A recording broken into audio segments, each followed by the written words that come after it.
welcome everyone to the first Confident Kids and Positive Parents webinar hosted by Merri Health as part of the Be Merri Health and Wellbeing Week and delivered by the lovely Deeta Kimber to my left or your right. So I'm Anna, I'm the Community Engagement Advisor here at Merri Health and I use the pronouns she, her.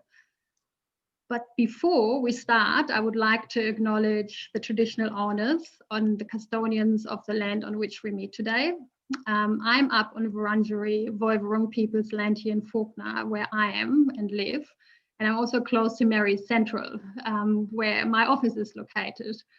So I would like to pay my respects to elders past and present, and noting that sovereignty never ceded, I would like to extend my respect to anyone who identifies as Aboriginal or Torres Strait Islander in this webinar today.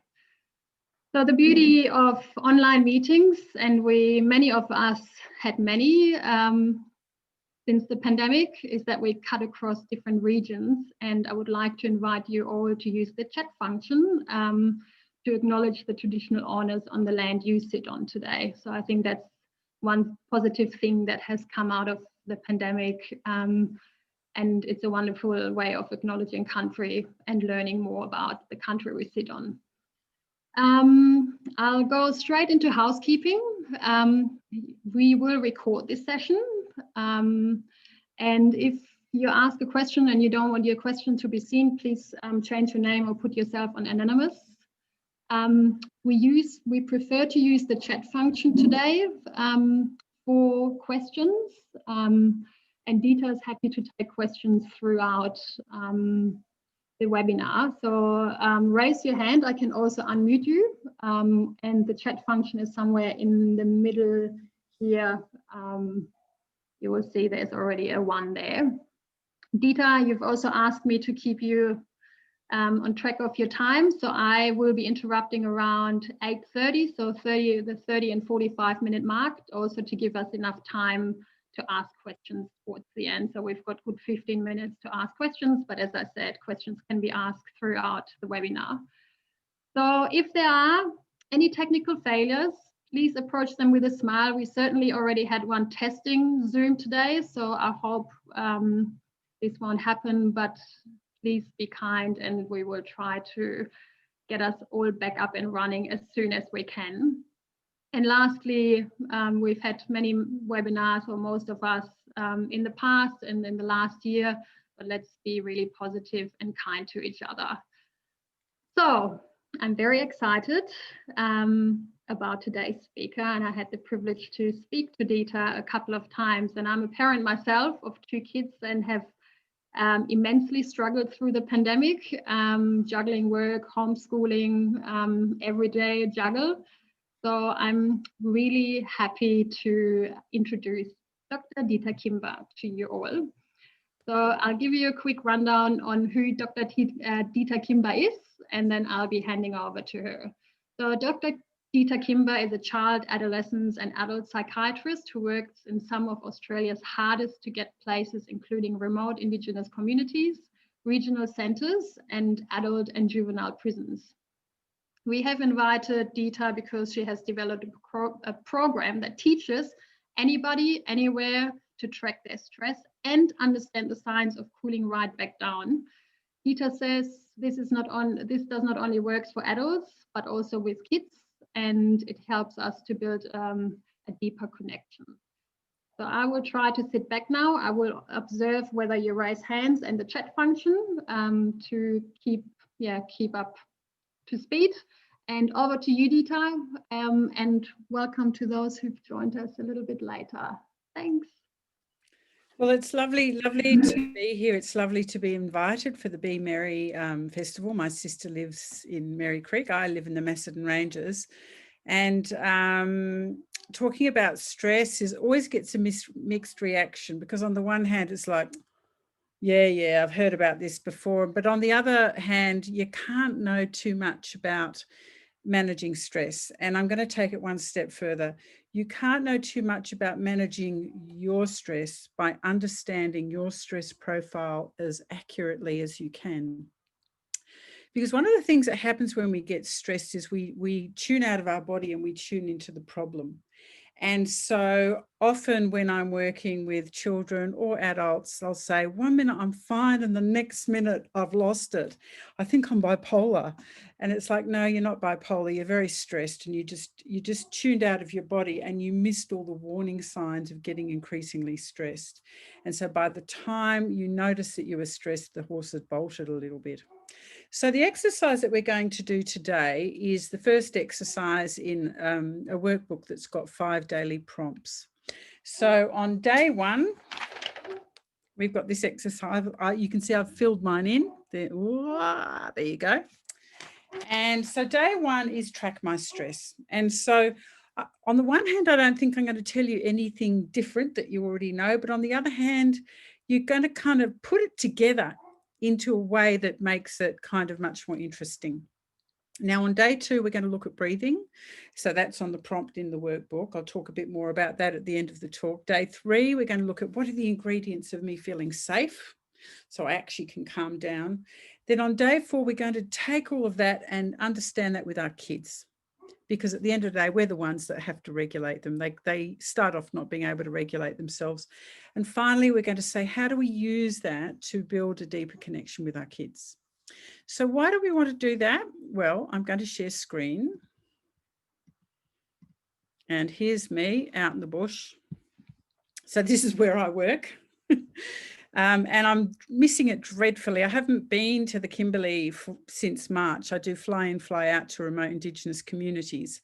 And so this is my office and I love it. I fang around in a Toyota Land Cruiser with a sat phone and extra water and petrol, and that's my happy place. So I've been doing VC to the Kimberley. And meanwhile, back here in Victoria, we've had this kind of winter, haven't we? The one we didn't expect. I mean, what were you doing in November or December now last year? You weren't thinking about COVID. You weren't thinking about the sort of the experience of lockdown. And I every time I think about that, I think, wow, so much water has passed under the bridge. But there's also been this experience of lockdown, and it's been hard. It's been different, and it's challenged us in a way we've never been sort of challenged before. And I think we've all come out of it learning stuff about ourselves, having time to reflect and contemplate our lives, and also stress to the max, man. Kids home all the time. That's me pulling my hair out. Okay, so here's the good news. Summer's coming. Well, not today so much. We just had a hailstorm, but it is coming. And finally, we're getting this feeling that life's kind of returning to normal a little bit. So the first talk tonight, I'm talking about stress and how we can become relaxed. In the second talk, I'll talk about connection. So let's jump in and talk about stress. Now, I'm going to go through my version of exercise number 1, track my stress. So believe it or not, I got a bit stressed out today because I was running late. And why was I running late? Because, well, I hadn't kind of finished the talk for tonight. I had, but I hadn't. And I've got 2 other jobs as well. So if I'm going to, I had a great opportunity to track my stress today and just to sort of be aware of, what's happening. So the first thing I want to do is, as I was getting stressed, what did I feel and what did I do? Well, we feel emotions, don't we? And as we're getting stressed, you'll often get an emotional change. So as I was running rather late with my kind of final preparation of the slide, which is the story of my life, I felt a bit scared that maybe I wouldn't get it finished in time. But also I felt really worried, like, and got quite flustered and a bit ashamed too. Now, what did I do? Well, I panicked. I was like a chook with my head cut off. And it made me a bit scatty and a bit all over the place. And so instead of being composed and just going about it and being in my stride, I was flustered today and I was bouncing from one task to the next. So I lost my poise. Now, number 2 on our list. So number 1 was, what did I feel and do? Well, I kind of felt anxious and I was flustered in the way I went about my business. What happened to my thinking? How did I focus? Well, let's look at focus. So there's good focus where you can pay attention. There's scattered focus, where you're all over the joint, and there's this kind of shut down, can't focus kind of feeling. So what happened to my focus today? Well, I was pretty hypervigilant, so my focus was all over the joint. And have a think about, when you're stressed, what happens to your focus? Okay, next, what did I think? Well, you're going to stuff up. I'm bad. I'm going to let people down. So I'd have to say my thoughts were a little bit negative, and I'm kind of familiar with these thoughts. I've had them before, and we'll talk about that in a minute. So what upset me? Well, getting things done for the Be Merri Festival, doing my just-in-time parenting, which is a little bit kind of mediocre, worrying about my first job and worrying about my second job. So I had quite a few triggers that were tipping me into this stress response. So how did I calm down? Well, I breathed. So I'd sit down and do some breathing. I made a list, and I ate a whole pack of that in about 6 minutes. So, and that kind of calmed me down. So what's next? Did I have anyone to help me calm down? Unfortunately, no. I was sort of just on my own today. But in other times when I've got stressed, if it's been at work, I've sort of had work colleagues I can bounce ideas off. So how could I tell that I calmed down? Well, for me, the most sensitive sign is that my thinking returns to more orderly. So it goes from this kind of chaotic thinking to sort of the thoughts are lining up a little bit better. And if I want to catch the stress a bit better and a bit earlier next time, what kind of body signals will show me that I'm stressed? So here we've got heart pumping, hot and sweaty, tense, can't breathe, energized, feel sick, feel heavy and tired, feel like I'm not there. I'd say I felt pretty tense today, and my heart was a bit like, heavens to Betsy, here we go. So what you've seen here is you've seen sort of a systematic view of my stress response. Now, even though I want you to think about, okay, if I did my profile, or when I do my profile later, what would I say were the signals that I were getting stressed? So for me, it was worried, running around like a headless chook, focus scattered, sort of aware of all the pressures on me that were making me anxious, and feeling sort of my heart pumping a little bit, and then starting to think a certain kind of way. So that black and white thinking. So it's very negative. It's very, you're shit, you'll stuff up, you always do this. And it's a certain style of thinking that's very black and white and really focusing on the negative. Okay. And so the thing that I want you to understand, and that I said when we kind of kicked off, was often when all these things, these thinking changes, body changes, behavior changes, emotional changes, often when we're getting stressed, we're kind of aware of them in the background. But what happens is, as a survival thing, is physiologically we will we will tune out of our body and we will tune into the threat. And so often stress can catch up with us and sort of surprise us, when in fact in the background it has been brewing.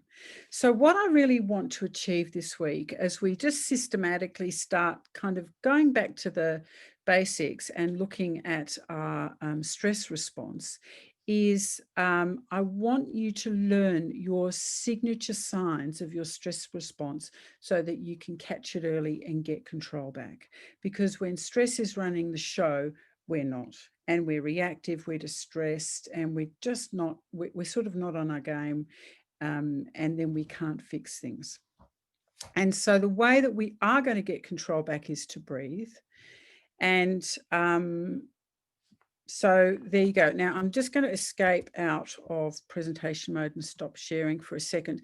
Have we got any questions, or did anyone kind of start tracking any new symptoms that they haven't felt before, or was it just an interesting exercise starting to line up the ducks a little bit more consistently as you think about your stress response?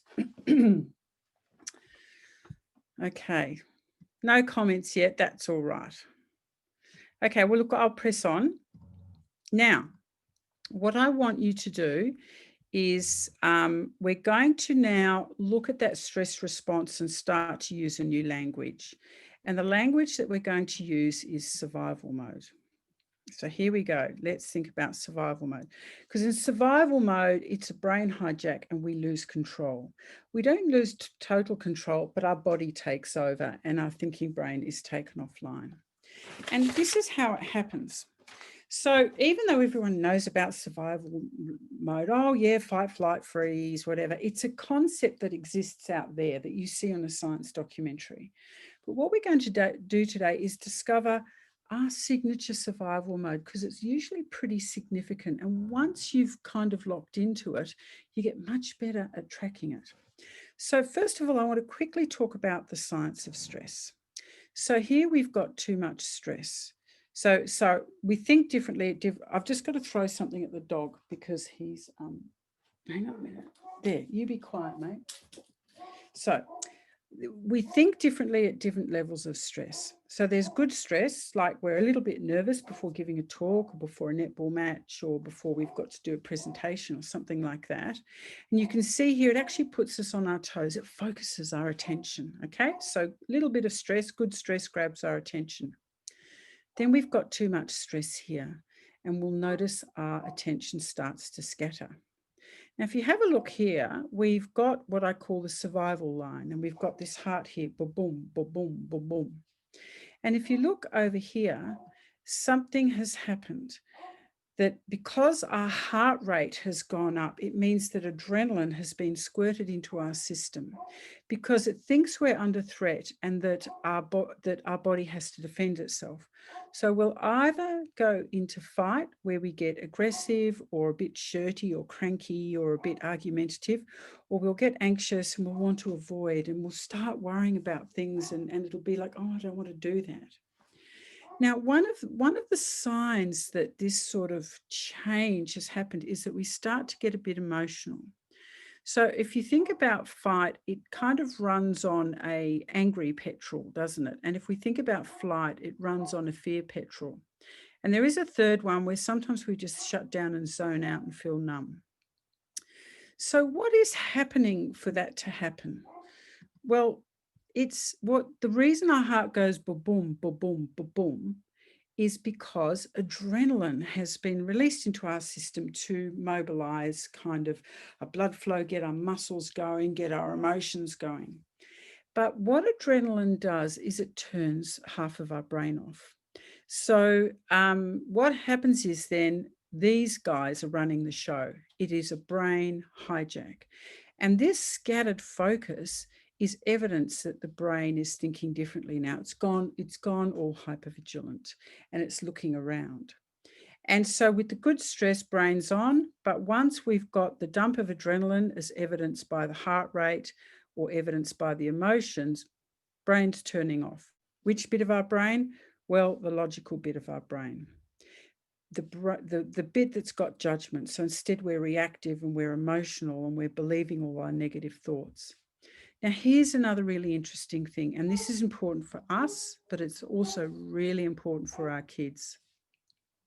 Because what happens when this brain turns off is often our auditory processing turns off.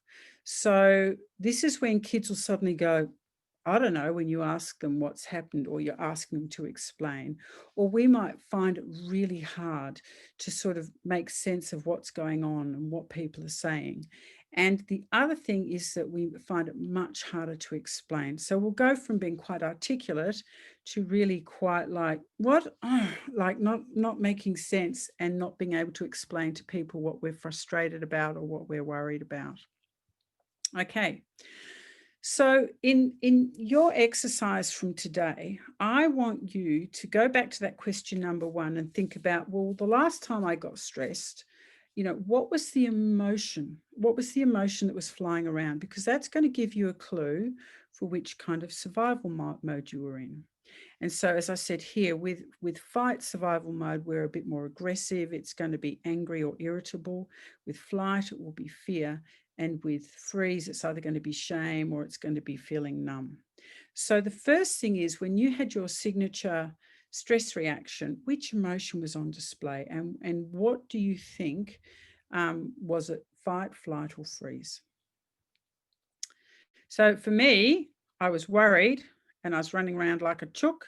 So I think it was flight. Okay, so I went into flight mode today and I was sort of very all over the place and avoidant and, oh no, this won't work, that won't work. Okay, now we can have a few different reactions. Sometimes I get assertive, but I tend to go into flight mode. So just become familiar with what your reaction is. And as I said, use the emotions as the clue to tell you what's going on. Now, also, I want you to think is what is actually your stress profile? So what, for instance, not only are the behaviors, but the body signs. Now, so here we are, we're stressed, we're in survival mode. We've got our focus all over the place. Ears aren't working, can't find our words properly, or we can just give a spray of swearing. How do we get our brain turned back on? Well, there's two ways. The first way is we have to feel safe. The survival mode is a brain hijack. It's to get us to live to fight another day.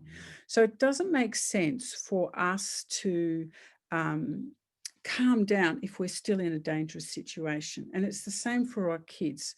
So for instance, with children in a classroom, if the kid that laughed at them or was teasing them is still there, it's going to be very hard for the child to calm down. If we're in a situation where we're feeling very uncomfortable, it's going to be hard for us to come out of survival mode. Now, the other really powerful way that we come out of survival mode is using our breathing. So the first point I want to make is when we're up here, often people sort of say, well, just think positive and just do this and just do that. It doesn't work. Why? Our brain's hijacked. And so you can have the will of, you can have the strength that could hold back 4 wild horses, but it wouldn't matter because it is not going to win over these feelings. These feelings are in control. And so really, apart from getting to safety, the only other way to turn off survival mode is to hack the science, and that is by breathing. Now, people say, I've tried that, it never works. But today I'm going to teach you about a very special kind of breathing that does work, and I'm going to encourage you to practice it for tomorrow. All right, now I'm just going to pause and I am going to stop sharing. Have we got any questions, Anna, or are people just sort of listening and hanging in there? Not so far. We just got one comment saying anger seems hard to stop quickly. Yes, it is. And it's kind of infectious. It's like a superpower. And it's very hard to let go of. And so I find it very, very hard to step away from my anger. And what I need to do is buy time, that I don't sort of do a verbal spray or say really hurtful things, that I then can't take back. And so it's just about, I'm getting angry, I'm getting really angry, I've got to do something, I've got to breathe. And it's just about counting it down and breathing it down. And you will be, once you learn how to breathe really well and really effectively, you're going to be quite surprised at how you do it. But at the time, you don't want to. The anger's saying, don't waste your time with that rubbish. Like, go and give them a serve. So this is where practice comes in and self-recognition comes in. Because the other thing is, it might be that, when we're in full flight anger, it is very hard to stop. But when we can feel our hackles going up, or maybe we're getting a bit, for me, the sign is getting hot in my cheeks. I start kind of gritting my teeth. So if you kind of can notice that you're getting to tense and a bit shirty, as opposed to full on like angry, it's much easier to pull back from that kind of 7 out of 10 anger, which is hackles going up, rather than 9 or 10 out of 10, which is verbal spray. And so the trick is catch it early and breathe it down and see if you can get to safety too. And we'll talk more about safety in the next talk. So we're really going to focus on breathing now. Have we got any other questions or comments? Have we got any votes? How many people go into fight? How many votes have we got for your number one response being getting kind of cross or bossy or controlling or no and all that? I've got one more comment or question. Yep. Matilda really struggles with exam stress. Her mind goes blank, her heart races, she gets sweaty. I think you're answering what I was saying. Yeah. So I think that exam stress is a big one that kids have been through. And first of all, we want to, rather than sort of trying it for the first time on the day of the exam, we really want to help our kids learn to read their stress. And so with Matilda, we would say, okay, heart racing and hands sweaty, you're a 9 out of 10, 10 out of 10. We've really got to get in there and control it down. And so we want to know, well, how will you know when you've done that and when you're sort of ready to jump in? And we'll give Matilda a recipe on her breathing that's going to kind of get her down in the quickest amount of time. Okay, so now let's share screen again and let's press on. So this is how you're going to do it, Matilda. Now I know Matilda. She's a very lovely girl. Present. Okay, breathe for control. Here is the secret sauce, my friends.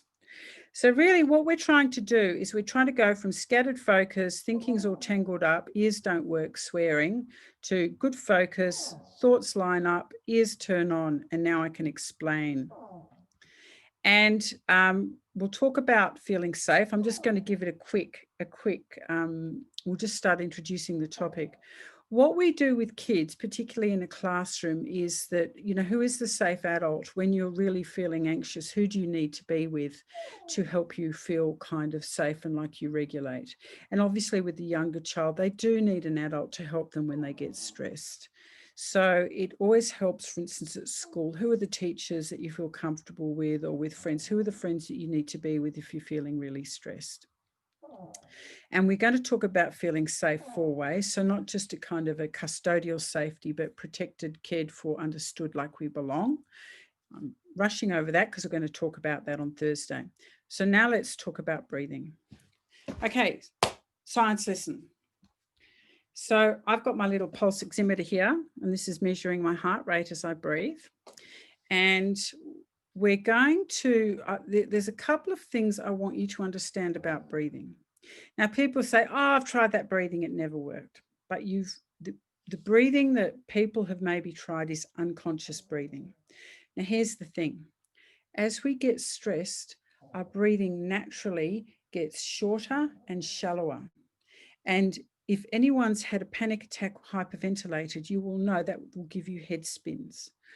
And usually our breathing gets shorter and shallower out of our awareness. So what it can do is it can actually perpetuate us being in survival mode, because what happens is we blow off more carbon dioxide than oxygen, and that dissolves in our blood, makes it alkaline. The alkaline irritates nerve endings and it keeps us freaked out.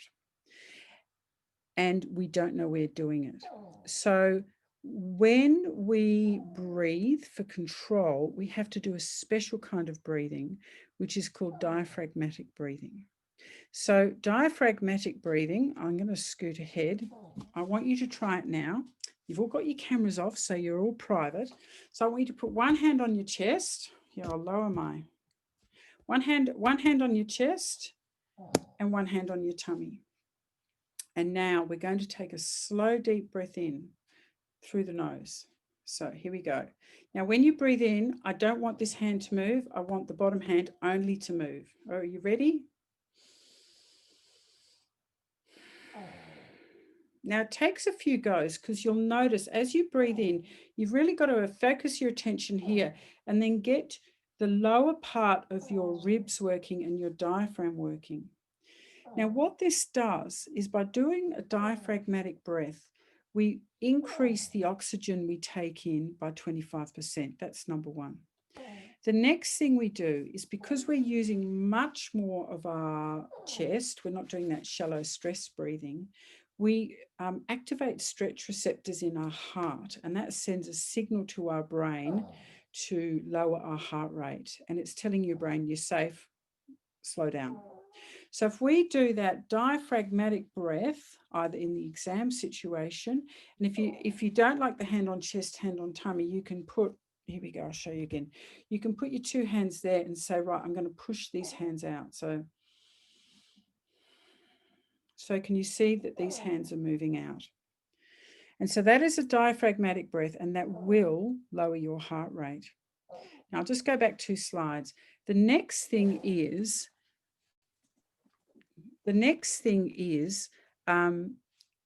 because our heart rate is sort of, our breathing regulates our heart rate. When we breathe in, our heart rate speeds up. There we go. Heart rate speeds up. When we breathe out, heart rate slows down.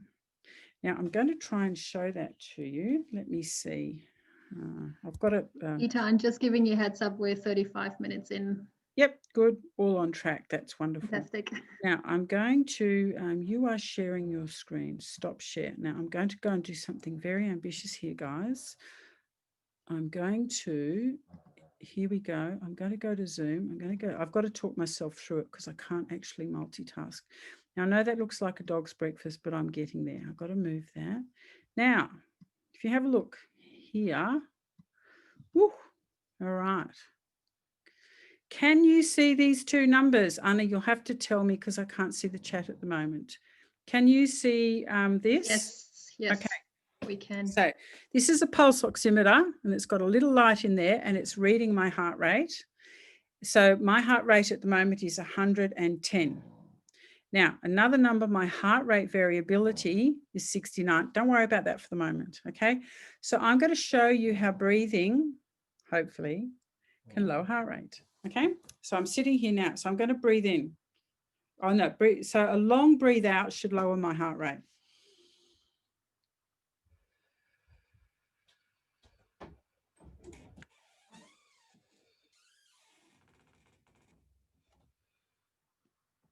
You see that? I'm going to breathe in again. It should pop up. There she goes.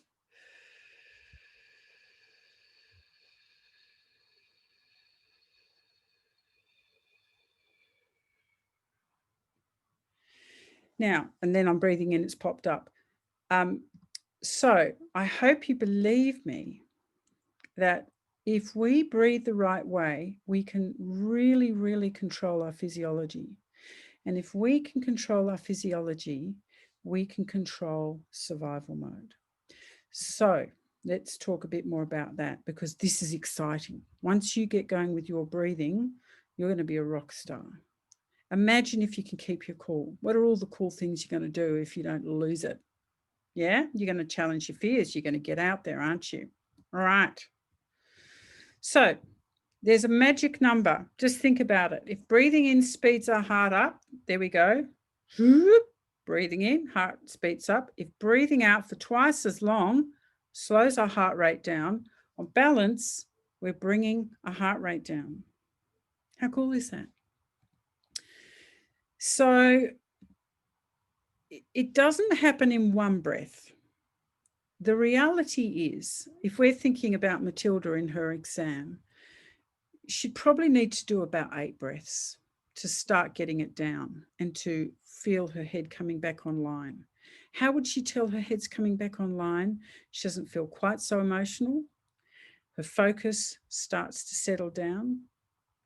Her heart rate might start to settle down, and she might find that the sweating it kind of just settles down. And with every sort of breath that she takes, 4 counts in, 6 counts out, with that really good diaphragmatic quality, that she will get back to a thinking Matilda instead of a really stressed, sweaty, panicky Matilda. And so how will she know? Because that emotionality will go down, that she'll be able to think straight. She'll be able to kind of process stuff and make decisions. Now, with little young kids in primary school, if you ask them to sit and breathe, do you think they will? No, you've got to trick them into it. There's a couple of ways in schools that we trick kids into breathing. So the first is you get bubbles, you know, the bubble mix. What do you do when you do bubble mix? It's a short in and long out, isn't it? And another one that's really good is singing, because when we sing, we go, we take a lung full, and usually it's a diaphragmatic, nice big breath, and then we sing the song, we sing the line. And so that's a short in, long out, next breath, short in, long out. so we can get kids to sort of sing a song in a group if everyone's a bit razzed and panicky, or we can get kids to blow bubbles. And then I will often say, can you notice before you're all upset? And look, now you're talking so beautifully and you're so much calmer. I wonder if that really helped. Maybe we can use it next time. Now, the other thing that I often do, because sometimes I work in pretty scary workplaces and I get very, very stressed, is that I do a walking breathing. So, for instance, when I'm walking to the dunny, and it will, I just will have seen one patient or one emergency, and I can just feel that I'm tired, I'm panicked, I'm ruffled, and then I've got to go and do it all over again. And so I will find the toilet in the hospital that's the furthest away. And as I walk, it's 1 step, 1 count. So I'll go 4 steps in, 6 steps or 8 steps. Doesn't matter. It's just got to be shorter in, longer out. So because I can't handle 4 and 6, I do 4 and 8. So I go 4 steps in, 8 steps out. By the time I get to the toilet, I'm much better. And then, do my business, wash my hands, and then walk back, and I'm in a whole different mindset. And so I'm using these little micro dosing of stress regulation through the day, just to get me there. So now, has anyone got any questions about that? Because this is the simple thing that everyone knew that is kind of radical as well. And I want you to start try doing it, actually. Has anyone got any questions about that? I just have 2 comments here for you, Deeta. One is, this is great, please keep going, Deeta. And then the other one is, wow, that's fascinating. So, oops, hang on, sorry. There's one coming. Okay, I've got one here. I find the breathing exercise very hard. Yes. We'll work on it. In the meantime, are there any other tricks to escape the brain being hijacked? I can really relate to this metaphor. Thanks in advance, Deeta. Yeah, okay. Well, the breathing is the start, and you have to do it. Like, you just do it. And the trick is, don't try it for the first time next time you're really panicked. We want to start doing breathing exercises, and I've got one for you. Here's one I prepared earlier. So let me share screen again. Desktop, share screen. Okay, whoops, that's my calendar. Don't worry about that. Oh, okay, can everyone see that? Escape. Here we go. Now, this is a website I've built, and it's called Tracking Better. And what I've done here, whoops, is I've made a YouTube video with the breathing mandala. So this breathing mandala is paced at 4 counts in, 6 counts out. Now, that's a bit of a magic number, because it is thought to be the rate of breathing that maximally slows down and calms down your nervous system. And it's actually called resonant frequency breathing. Now, you're going to look at that in your workbook tomorrow, and there's a beautiful music soundtrack and guided breathing that you can do. So it's Tracking Better, and then you go here, breathe, right? So this page is for you, and it's in the workbook. But there's a couple of magic numbers. I'm big on prescriptions, and if you really want the breathing to work, you've got to do it the right way. So the right way is, first of all, it takes probably 6 minutes to fully reset your nervous system once you've had a full-on 10 out of 10 crack up. If you're catching it early, it's more like 6 breaths. But if you're really, really distressed, so probably you will take a full 6 minutes, so that's here, to lower your heart rate. To calm down your nervous system. And as I said, we want the ratio of 4 counts in and 6 breaths out. And the final magic number is, we want it to be about 6 breaths a minute. Now, this is just sort of prescription. 6 breaths a minute is 10 seconds a breath, isn't it? And so it's 4 seconds in, 6 seconds out. Now, it just turns out we've got the magic number of 666, the devil's number. Okay, but forget that bit and don't be superstitious. That's how you remember. Deeta, the phone app is still on top of your I've got it. slide or your video. Intentionally. Yeah, hang on, let me get rid of it. This is where technology just sort of the X, yeah. Save, cancel, go away. Okay, are we good?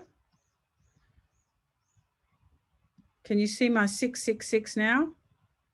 Yes. Okay, 6 breaths a minute, 4 seconds in, 6 seconds out for 6 minutes.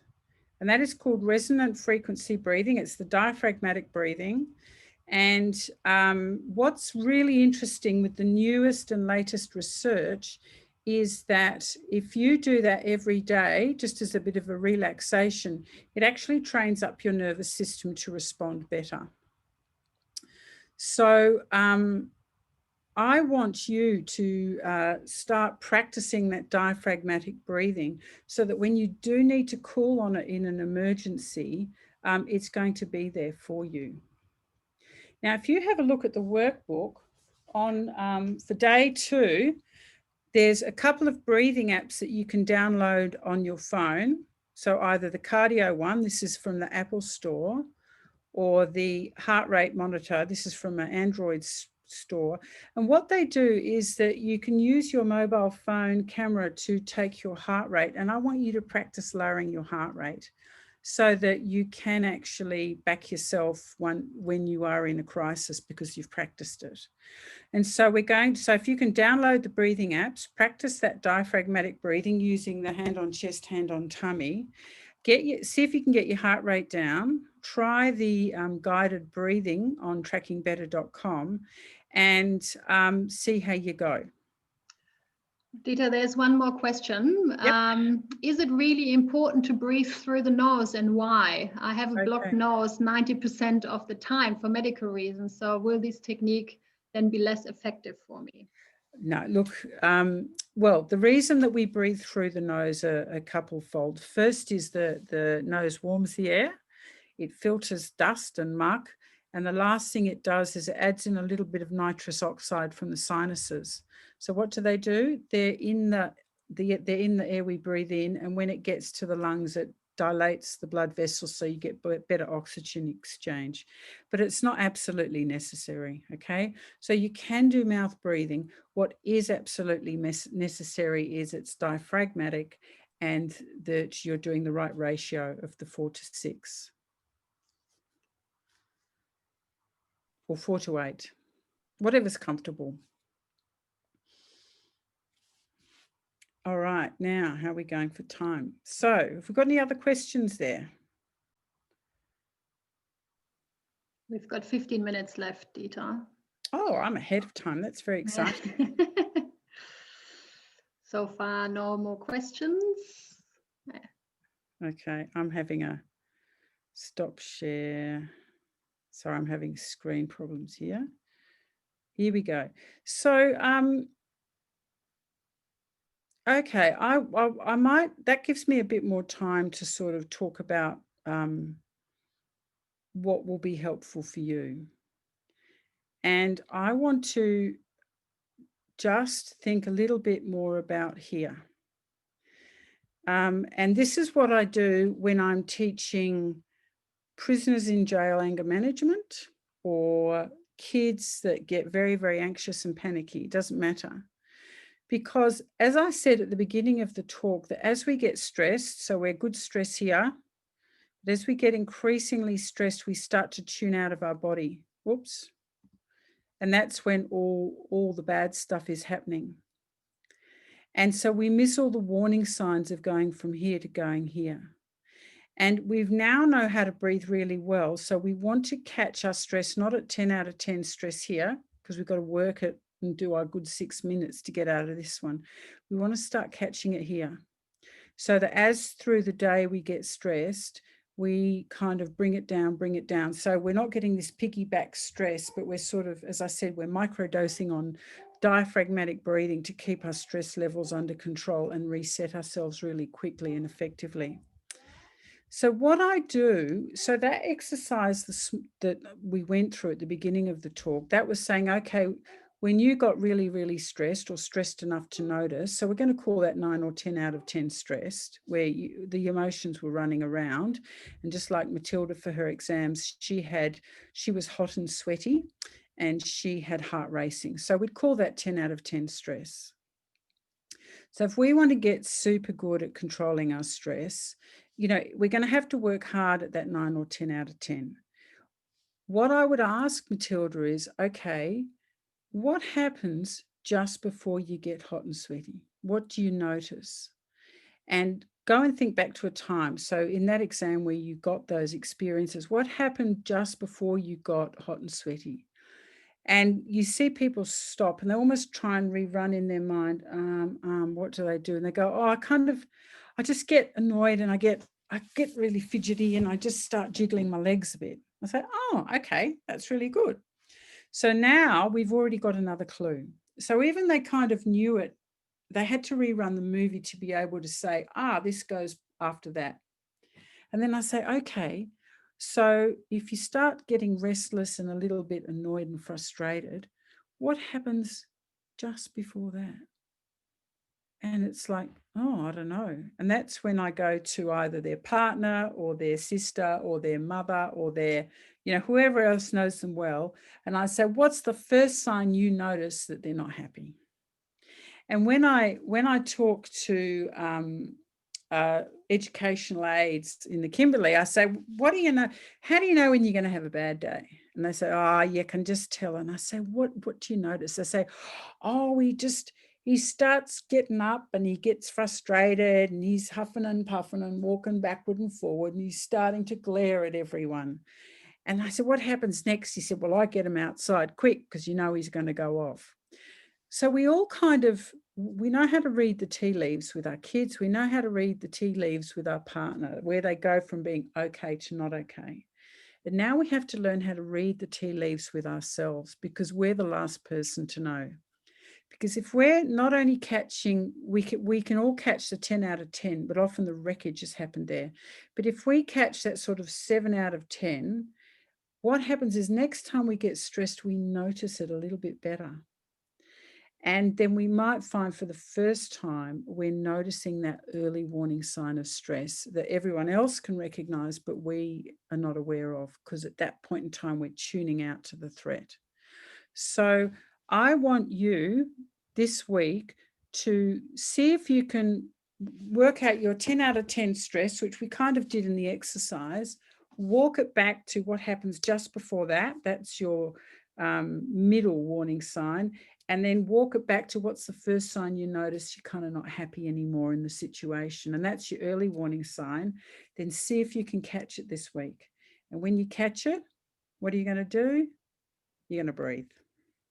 All right. There's one more question, Deeta, that relates to what you just said. Yep. I actually struggle to know how I feel at the time of stress. I don't get angry, but seem to get a mix of everything else. How do I then work it out? Should I just go for how my body feels? Yes. Okay. That's a really, really interesting one. So there's two answers to that. The first is you go for the red flag. So it might be that for you, tracking the feelings doesn't work, but for you, the focus sign works. So you've got to find, or for you, it could be, so if we go back to my sort of, these are all my warning signs in various degrees.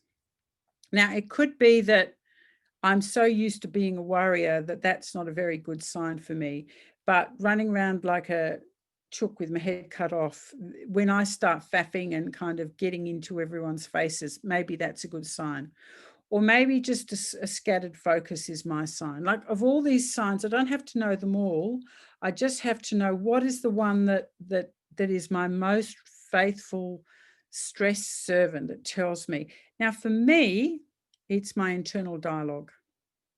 When I hear, oh, you're shit, you're nothing, I go, oh, I'm freaking out. Instead of engaging with that dialogue, and I used to teach medical students, and I'd say, right, I want you to write down your stinking thinking, which is your negative stress thinking.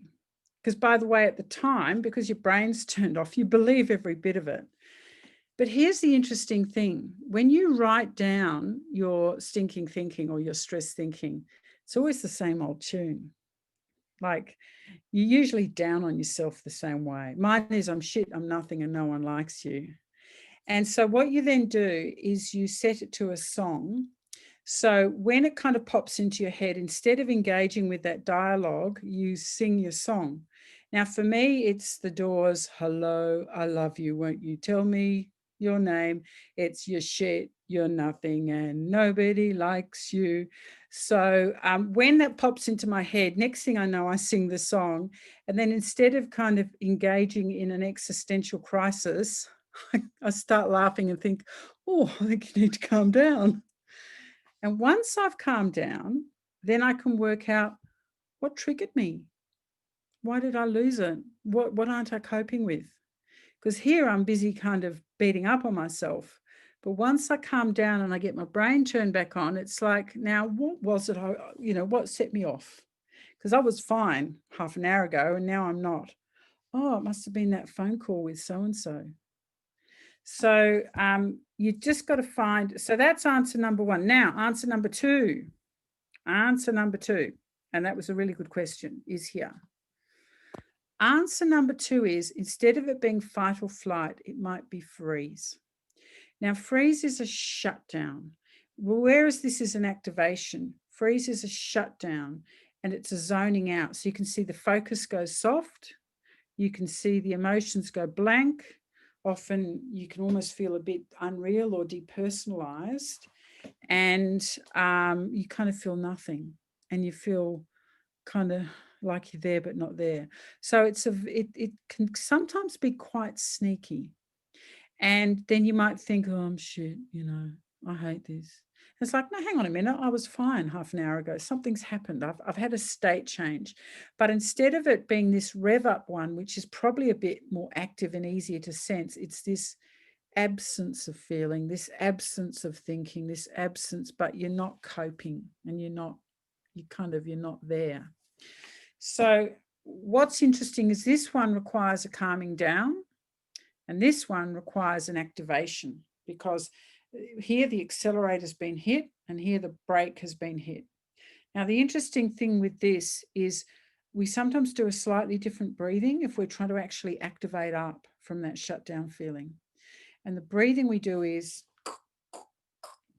box breathing. So it's 4 counts in, 4 counts hold, 4 counts out, 4 counts hold. And if you're a hipster who does lots of training, you call it tactical breathing, because that's what the Navy SEALs do when they're about to, do something dreadful to someone and they're feeling a bit scared. Or probably Deeta, there's one final question, and then we need to finish off for today. And it's actually a question that comes from me. Should I be sharing my feeling of stress with my kids, or should I rather keep them to myself? And I'm asking that question because I think my kids think that I'm very stressed all the time. Yeah. And I do wonder whether my parents were ever as stressed or whether they just never told us about it. And what is the better tactic?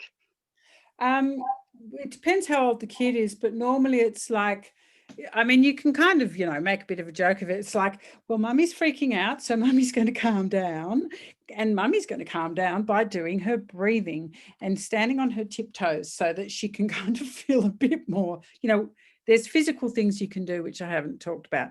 So what's really interesting is stress is a normal part of life.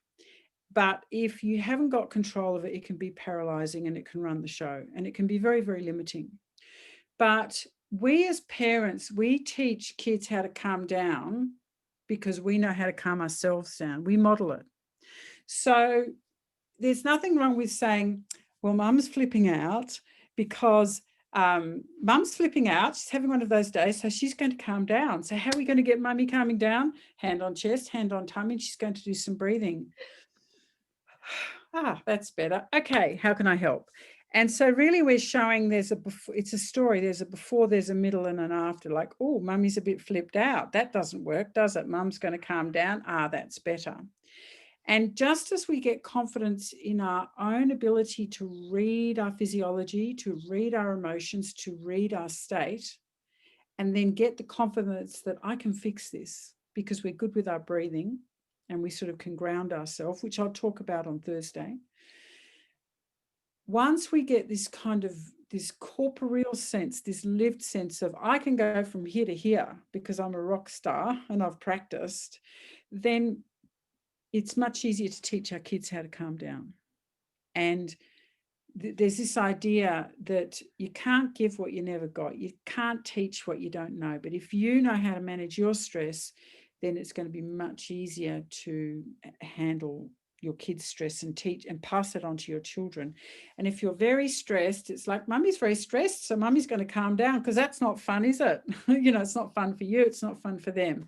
And that's going to give them a real sense of confidence that they've got this rock star mum that knows how to kind of bring it down a peg or two, and that she's going to be okay. So you can, I quite like modeling and talking out loud, as long as it's got a good ending. It's like, mummy's stressed and she's running away, kind of doesn't work, but mummy's stressed, and so she's going to do all her magic things to just sort of bring it down, because that's what we do. Then that's really modeling, this is manageable, this is going to be okay. Yeah. Thank you so much. We've got a few more questions which we won't be able to answer, unfortunately, because it's 8:59. So we unfortunately need to finish off. I don't mind finishing off one or two if you want. You want to answer one more question? Yeah. All right, there's one. Let me just open the other panel. How long does it take to master this? I often tend to give up early or when trying to change things for the better in my life. What can I do to help me keep going with this approach? Less is more, do it every day. And so really it's a conditioned response. With the breathing practice, we can change our physiology and we can change our nervous system by doing it every day. And so when you think about meditation practice, it's better to do 5 minutes every day than 20 minutes once and never do it again. Because what you're doing is you're creating a space inside of you, and you're creating a regulated kind of state every day, which is like a safe space, and it gets easier and easier to access, and your nervous system gets fitter. So it reaches that kind of state every day. So less is more, but do it every day. And you will, and then start just having a go. And if it's going to be hard to use your calming breathing when you're 10 out of 10 stressed. Try and catch it at that middle or early warning sign and just bring it down a peg. Thank you. And the rest are comments that I'm going to share with you afterwards. They're just relating to your talk. Very positive comments. So thank you, Deeta, and everyone for joining today. I think that was a great informing session, and I'm really sorry that we made you stressed about Be Merri and presenting today. I'm very glad you've got some great strategies in place that you can apply. So today everything was about tracking stress, but we've got another webinar with Dr. Deeta Kimber coming up on Thursday at 8 p.m. and that's about building closer relationships through cuddles and play with your kids. So if you haven't registered, please do so and come along. As I've mentioned at the beginning, we've recorded this session, so that will be sent out at some point, probably likely early next week, so you can go back to it. We've also sent out an activity book that you can refer to throughout this week or until Thursday and can ask more questions. And obviously, as I said at the beginning, this was part of the Be Merri Health and Wellbeing Week. So if you want to find out more about it, either check us out on Facebook or have a look at the Merri Health website. We hope to see you all on Thursday. Thank you so much, Deeta, and thank you everyone for joining us today. You're welcome. Thanks for your time.